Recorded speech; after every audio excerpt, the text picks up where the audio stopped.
এই সাইডটা তো পুরোটাই কুফা, কারণ এই টাইমে তো তেমন একটা রাইড হয় না। তো চলে যাচ্ছিলাম সলগলার দিকে, এখন দেখি না সেই মুহূর্তে একটা রিকোয়েস্ট ঢুকছে। আর রং সাইড দিয়ে আসারও যথেষ্ট কারণ আছে, ওদিকে কোনো ইউটার্ন নাই। তো সেই জন্যই মূলত ওইদিকে রং সাইড দিয়ে টিসিবির সামনে থেকে রং সাইড দিয়ে চলে আসছি। সামনের উনি হয়তো বা। আচ্ছা,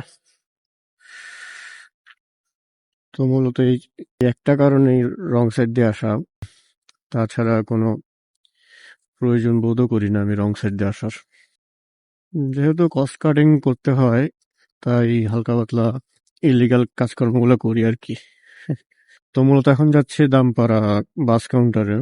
সকালবেলা রাস্তাটা মোটামুটি খালিই থাকবে। ইউনিক।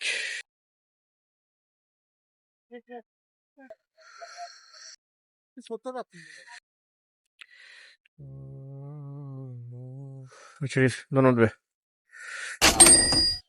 যাক, রাইড খারাপ না। এখন আর রাইড নিব না, যেহেতু আমি ডিরেক্ট যাব পাম্পে। কারণ এখন পাম্পের হ্যাসেলটা শেষ করে ফেললে সারাদিন আর আমার থেকে আর এই হ্যাসেলটা যেতে হবে না। একটা একটা কাজ শেষ করি। তো এখন লোক নাই। বিদেশের মতো হলে আমি একলাই খুলে নিয়ে নিতাম কার্ড প্রেস করে। এখন সমস্যা দুইটা, কার্ড নাই, লোক নাই।